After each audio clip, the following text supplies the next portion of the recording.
preliminary, so make sure everybody's aware. This is an ongoing investigation. I'm not sure if anything new is going to come up, but I want to make sure that everyone understands this is preliminary. The second thing is, probably this is the most important, we pray for the family involved, the victims in this case, everybody, the entire family that's involved, but also talks about domestic violence. And I know this is Domestic Violence Month, and this is one of those things that unfortunately every community deals with. And at his death, we hope that there is somebody out there that, if your family needs assistance, you're dealing with domestic violence, please reach out to Sunrise within Pasco County. Sunrise is a phenomenal organization, and anybody who is dealing with domestic violence, please reach out to them. The other one too is, this is an isolated incident. There's no threat to the community. Everybody's accounted for, so I want to make sure anybody in the WaterGrass community or Wesley Chapel understands that this was an isolated situation and all parties are accounted for. Around 6:15 p.m., the Pasco Sheriff's Office responded to the WaterGrass community. It was in reference to a welfare check. The neighbors had already told us that the house appeared to be flooded. There has been water that was coming out from the garage and the doors. That's what deputies saw when they arrived. Deputies made entry. They had to go through the window because they couldn't get through the door.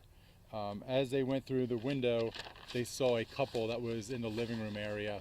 The couple was deceased, 70-year-old male, 63-year-old female, with appeared to be stab wounds. But it also appears they were there for several days.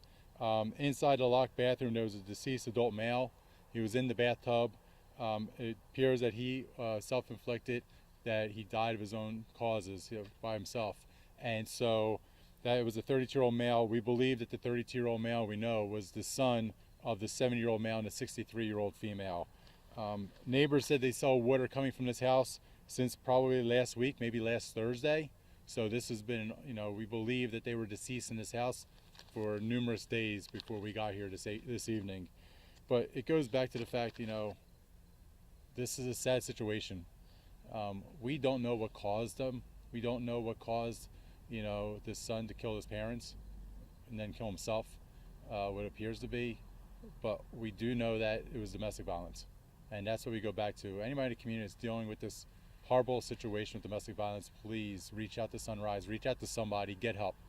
We found out through the investigation that the neighbors were saying that the son was dealing with mental health issues. It would appear to be. Through records, we found out that the son had previously the family was dealing with him with mental health issues. And that's the other aspect too. The two things that we always keep talking about, mental health and substance abuse. Those are big issues that always impact our community. And we now add domestic violence into it, it's unfortunately a bad formula. And this is what happens when those things come together and we have a horrible situation. So for the entire family that have lost 3 loved ones tonight, we're praying for you, because we can't imagine what you're going through. But at the same time, for everybody in the community, I keep reiterating the same thing over and over again. If there's a mental health crisis going on in your family, please find help. If there's domestic violence, reach out to Sunrise, because unfortunately these bad incidents continue to happen in every community. So is there any questions? Where was the water coming from? Was that coming from the bathtub? Yeah, it appears to be the bathtub, and it was just flowing. It's been flowing for days. Deputies, there were several inches of water inside that house, and the bodies were definitely were deceased for several days.